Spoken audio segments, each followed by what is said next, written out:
हरे कृष्णा।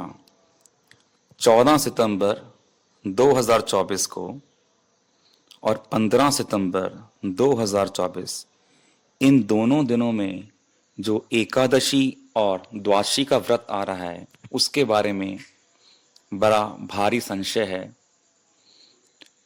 उसी संशय का निवारण करने का प्रयास यहाँ करेंगे और जानेंगे कि एकादशी द्वादशी व्रत का भेद क्या है, किस स्थिति में एकादशी का व्रत किया जाता है, किस स्थिति में द्वादशी का व्रत किया जाता है और उसके क्या शास्त्रीय कारण हैं। पद्म पुराण में वर्णन आता है कि जब युधिष्ठिर महाराज ने भगवान कृष्ण से पूछा कि भादो के महीने में शुक्ल पक्ष में जो एकादशी आती है उसका नाम क्या है, तो भगवान ने उन्हें बताया इसका नाम पद्मा एकादशी है। और उन्हें कथा सुनाई किस प्रकार राजा मांधाता के, सूर्यवंशी राजा मांधाता के यहाँ पर जब राज्य में वर्षा नहीं हो रही थी तो पद्मा एकादशी का अनुष्ठान करके उन्होंने 3 वर्ष से जो बारिश नहीं हो रही थी उसका संकट दूर किया और वहाँ पे खूब वृष्टि हुई। तो इसी पद्मा एकादशी को शास्त्रों में किसी स्थान पर पार्श्व एकादशी नाम दिया गया है। पार्श्व एकादशी इसलिए कि भगवान शयन एकादशी में शयन करते हैं और उत्थान एकादशी में उठते हैं और बीच का जो 2 महीने के बाद का समय जो आता है, बीच का 4 महीने के बीच में जो 2 महीने का समय है, इस समय भगवान करवट बदलते हैं। पार्श्व एकादशी तो इसके अंदर जो नियम है कि भगवान को, जो विग्रह को नदी किनारे लेके जाया जाता है और ऐसी भावना की जाती है कि भगवान पहले उल्टे हाथ की तरफ, बाएं हाथ की तरफ लेटे हुए थे, अब उनको पलटा के सीधे हाथ की तरफ लेटाया जाता है। तो ये एकादशी की बात हुई। अब दूसरी आई द्वादशी, जो इसके साथ की लगती ही एकादशी तिथि है, यानी भादो की शुक्ल द्वादशी। उसके भी कई नाम आते हैं शास्त्र में, जैसे उसको कहा गया श्रवण द्वादशी, क्योंकि उस द्वादशी में श्रवण नक्षत्र होने पर महापुण्यदायी हो जाती है। दूसरा उसको कहा वामन द्वादशी, क्योंकि भगवान वामन देव का आविर्भाव उस दिन हुआ था। और तीसरा कहा उसको विजया द्वादशी, क्योंकि उस दिन अपने 12 के 12 रश्मियों के साथ में, कलाओं के साथ में जो सूर्य थे वो चमके थे मध्याह्न के समय, अभिजीत मुहूर्त के समय में, तो इसलिए उसको विजया द्वादशी कहा गया। और वो भविष्योत्तर पुराण में कहा गया कि वो भक्तों को हर प्रकार के कार्य में विजय दिलाने वाली है। तो इन तिथियों के नाम समझ में आ गए। अब सबसे जरूरी बात समझने की ये है कि एकादशी और द्वादशी ये दोनों तिथियां भगवान कृष्ण की, विष्णु नारायण की हैं, किसी और देवता की नहीं है। जैसे कि नारदीय पुराण में कहा गया, उभयोर्देवतः विष्णु पुराणः पुरुषोत्तमः विभेदो अत्र न कर्तव्यो विवेधात् पतते नरः।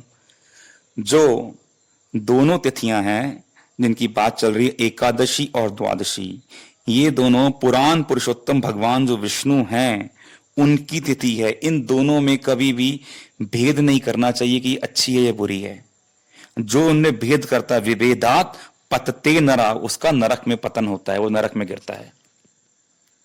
जो दशमी तिथि है वो भगवान की तिथि नहीं मानी जाती, इसलिए दशमी विद्या एकादशी, जिसमें दशमी मिक्स होती है एकादशी में, उस एकादशी को छोड़ दिया जाता है और शुद्ध एकादशी जिस दिन हो उस दिन की जाती है, या फिर जिसके अंदर द्वादशी मिली हुई हो ऐसी एकादशी की जाती है। इसीलिए शास्त्रों में अनेकों स्थान पर एकादशी व्रत, द्वादशी व्रत एक ही कह दिया जाता है।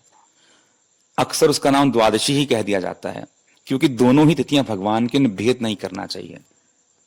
तो साधारण तौर पर शास्त्रों में एकादशी व्रत करने का नियम है। अगर वो एकादशी में दशमी मिली हुई आ जाए तो उसको छोड़ के द्वादशी का व्रत करने का विधान है। परंतु अगर एकादशी सही मिल जाए, उसमें दशमी नहीं मिली हुई है, दशमी विद्या नहीं है, तो शुद्ध एकादशी को व्रत किया जाता है।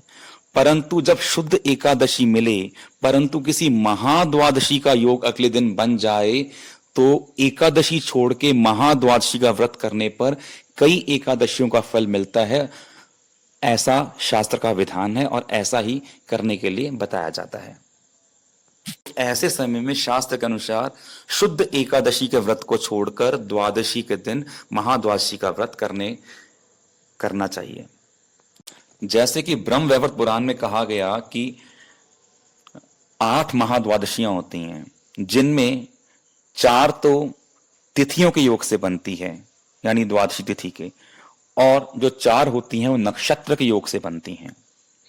इसी प्रकार से मार्कंडेय पुराण और पद्म पुराण में कहा गया कि जो 8 महाद्वादशियों के अनुष्ठान से विमुख हो जाते हैं, अर्थात उनको देखकर जानकर तिरस्कार कर देते हैं, उनका व्रत नहीं करते, वो महापर्यटक यमपुरी में वास करते हैं। महाद्वादशी का दुर्लभ योग हमेशा नहीं बनता, परंतु जब बनता है उसका भारी फल है। जैसे कि पद्म पुराण के उत्तरखंड के 70वें अध्याय में महादेव से नारद जी प्रश्न कर रहे हैं कि जो लोग अधिक व्रत करने में समर्थ नहीं है, उनके लिए कोई ऐसा पुण्यजनक व्रत बताइए जो उनका सब प्रकार से कल्याण करने वाला हो। तब महादेव जी कहते हैं कि भादों के महीने में शुक्ल पक्ष में जब द्वादशी श्रवण नक्षत्र के साथ आती है तो उसमें उपवास करने पर वह महान फल देने वाली है।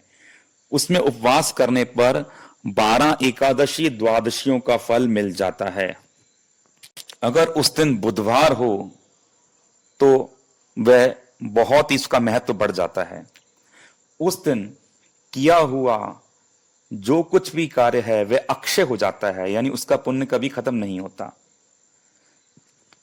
इसी प्रकार से नारदीय पुराण, भविष्योत्तर पुराण, पद्म पुराण, स्कंद पुराण, विष्णु पुराण, मार्कंडेय पुराण, विष्णु धर्मोत्तर पुराण, ब्रह्म वैवर्त पुराण, वामन पुराण में इस श्रवणा महाद्वादशी का विस्तार से वर्णन किया गया है। इतने पुराणों में इसकी बहुत अच्छे से व्याख्या की गई है और इसका महात्म्य जगह जगह पर बताया गया है।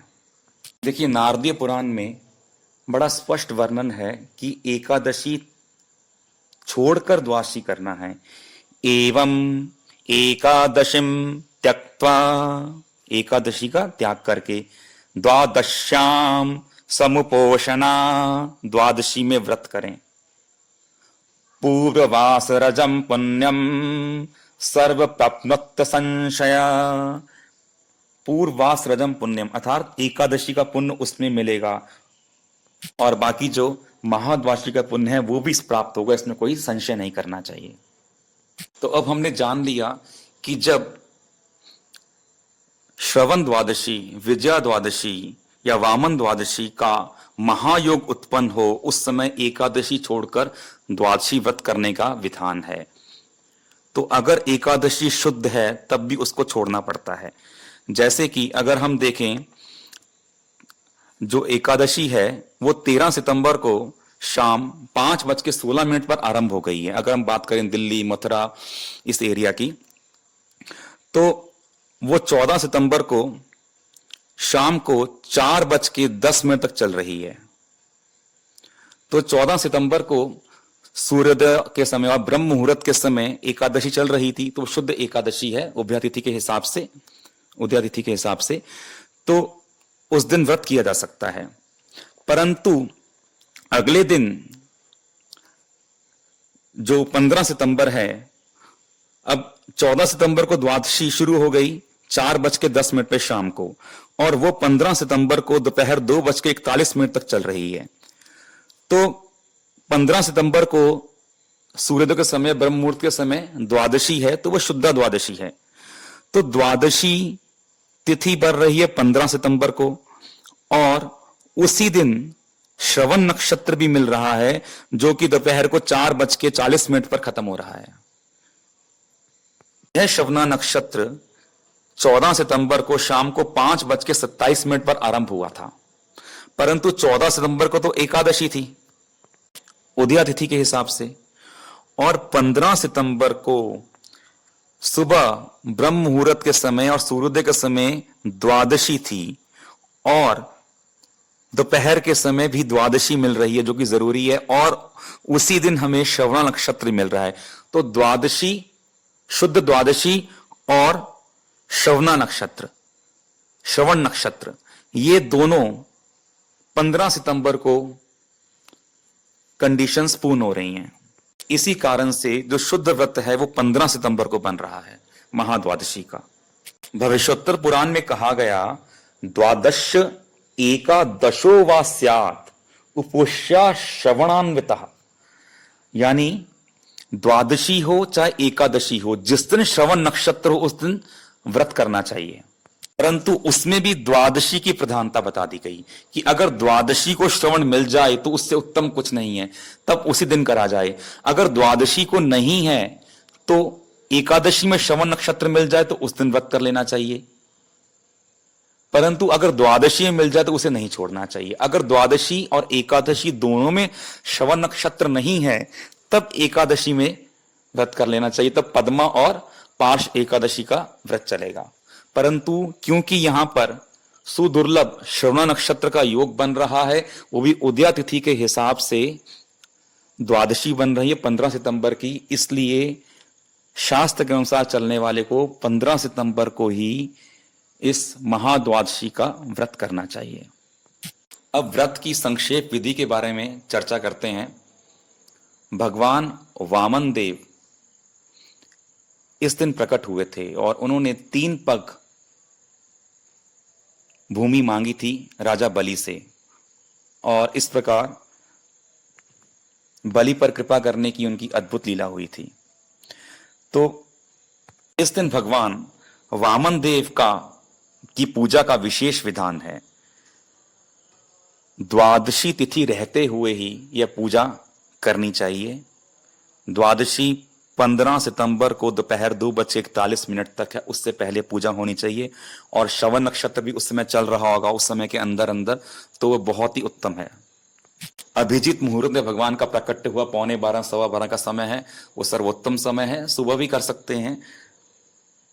तो इस दिन व्रत के लिए हमें भगवान वामन देव की कोई फोटो या चित्रपट लेकर उसको सुंदर रूप से सजाकर मंदिर में रखना चाहिए, विराजमान करना चाहिए।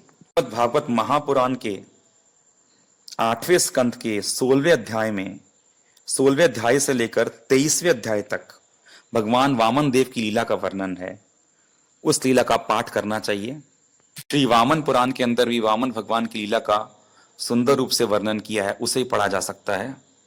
षोडश उपचारों द्वारा भगवान वामन देव की यथा समय पूजा करनी चाहिए। तो व्रत के आरंभ में सुबह के समय स्नान के बाद सबसे पहले संकल्प लेना चाहिए व्रत का, जिसका मंत्र यह है, एकादश्याम निराहारः स्थित्वा चैवापरे हनि भोक्षे शिवामनान्ता शरणागता वत्सलः। हे वामन देव, हे अनंत, हे शरणागत वत्सल, इस वामन व्रत के उपलक्ष्य में मैं उपवासी रहकर दूसरे दिन भोजन करूंगा। पुष्प हाथ में लेकर यह संकल्प मंत्र पढ़ना चाहिए या फिर इसका अर्थ बोलना चाहिए, और उसके बाद यह पुष्प भगवान की विग्रह पर या फोटो पर चढ़ा देना चाहिए और भगवान को प्रणाम करना चाहिए। पद्म पुराण में शंकर जी कह रहे हैं कि इस दिन भगवान को फूल, धूप, नैवेद्य यानी सुंदर प्रकार के भोग, फल और सुंदर वस्त्र आदि देकर भगवान की पूजा करनी चाहिए, और फिर हाथ में फूल लेकर पुष्पांजलि देनी चाहिए और इस मंत्र को पढ़ना चाहिए। नमो नमस्ते गोविंद, नमो नमस्ते गोविंद, बुद्ध श्रवण संयुता, बुद्ध श्रवण संयुता, अघो अघ संक्षयं कृत्वा, अघोघ संक्षयं कृत्वा, सर्व सौख्य प्रदो भव, सर्व सौख्य प्रदो भव। बुधवार और श्रवण नक्षत्र से युक्त भगवान गोविंद, आपको नमस्कार है, आपको नमस्कार है। मेरी पाप राशि का नाश करके आप मुझे सब प्रकार से सुख प्रदान करें, अपनी भक्ति प्रदान करें। पुराणों में यह भी कहा गया है कि हे वामन देव आप प्रसन्न हो, ऐसा कहकर ब्राह्मणों को छत्र, पादुका, गाय, कमंडल, जल से भरा भरा घड़ा ये दान कर सकते हैं। ब्रह्म वैवर्त पुराण में कहा गया है कि इस श्रवणा नक्षत्र से युक्त वामन द्वादशी के दिन नदी के संगम पर सारे तीर्थों का समागम होता है। इस दिन स्नान करने मात्र से बड़े पापों का नाश होता है। इसी प्रकार से विष्णु धर्मोत्तर पुराण में कहा गया कि इस तिथि में जिस किसी भी नदी के संगम में स्नान किया जाए तो गंगा स्नान का फल पुण्य प्राप्त होता है, और केवल नदी में स्नान करने पर भी भारी पुण्य की प्राप्ति होती है। ब्रह्म वैवर्त में कहा गया कि उस दिन संगम में भगवान वामन देव की पूजा अगर कोई करता है तो उसको कभी भी प्रेत योनि में जन्म नहीं लेना पड़ेगा। विष्णु धर्मोत्तर पुराण में शंकर जी कह रहे हैं कि इस तिथि में जो भी स्नान, जप, होम, दान, श्राद्ध और देव पूजा की जाती है उन सब का फल अक्षय हो जाता है। साथ इनके फल का कभी भी नाश नहीं होता, वो आपको जन्म जन्मांतर उसका फल मिलता ही रहता है। इसी बारे में एक कथा शंकर जी ने नारद जी को पद्म पुराण के उत्तरखंड के 70वें अध्याय में सुनाई है, जिसमें बताते हैं कि एक वैश्य मारवाड़ के मरुस्थल में अपने साथियों से बिछड़ के भटक गया। वह भूख प्यास से व्याकुल था, तभी उसको वहां कुछ प्रेत दिखाई पड़े। पहले तो वह कुछ डरा, परंतु उन प्रेतों द्वारा अभय देने पर उनसे बातचीत आरंभ हुई और उसने बताया मैं बहुत भूखा हूं। तो उस प्रेत ने उसे सुंदर भोजन और जल प्रदान किया, जिसको पाकर वह संतुष्ट हुआ। वह प्रेत बोला कि मैं पूर्व जन्म में एक व्यवसायी था जो कि पूरा नास्तिक था। मैंने कभी जिंदगी में कोई अच्छा कार्य नहीं किया और कभी किसी को भीख तक नहीं दी, परंतु एक गुणवान ब्राह्मण मेरे मित्र थे और एक बार भादों की शुक्ल पक्ष की द्वादशी के दिन जब श्रवण नक्षत्र था, तब वो मुझे उत्तम चंद्रभागा नदी पर ले गए और वहां संगम पर उन्होंने भगवान की पूजा की मेरे साथ, और हमने अनेक प्रकार के दान प्रदान किए, जल के पात्र दिए। अपनी मृत्यु के पश्चात इसी पुण्य के बल से मैं आज भी अन्न और जल इच्छा करने पर उसका अक्षय फल होने के कारण आज भी उसको पाता हूं, परंतु अपने नास्तिक होने के कारण, अपने पापों के कारण मुझको ये प्रेत योनि मिली।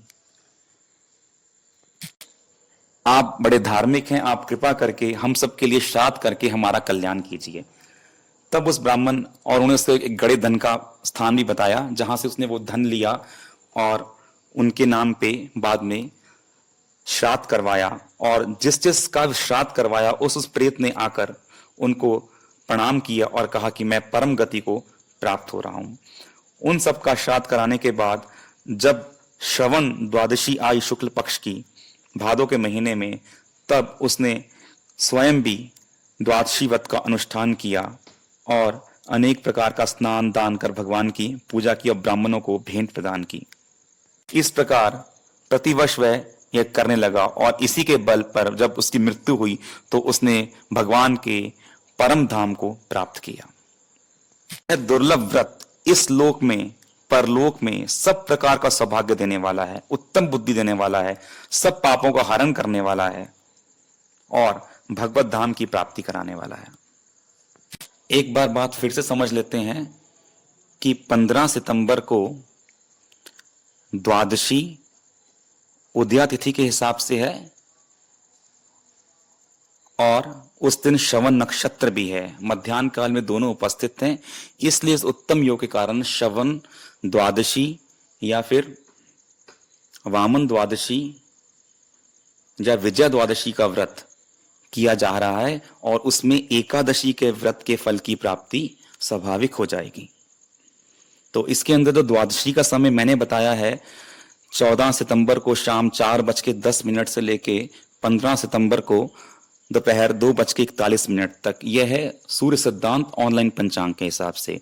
और जो ऑफलाइन पंचांग है उसमें थोड़ा सा भेद है कि यह 14 सितंबर को शाम शनिवार को 4:33 से शुरू हो रही है द्वादशी और 15 सितंबर को 3:02 पर समाप्त हो रही है। तो इस समय के अंदर हमें द्वादशी समाप्त होने से पहले भगवान वामन देव की पूजा अवश्य कर लेनी चाहिए।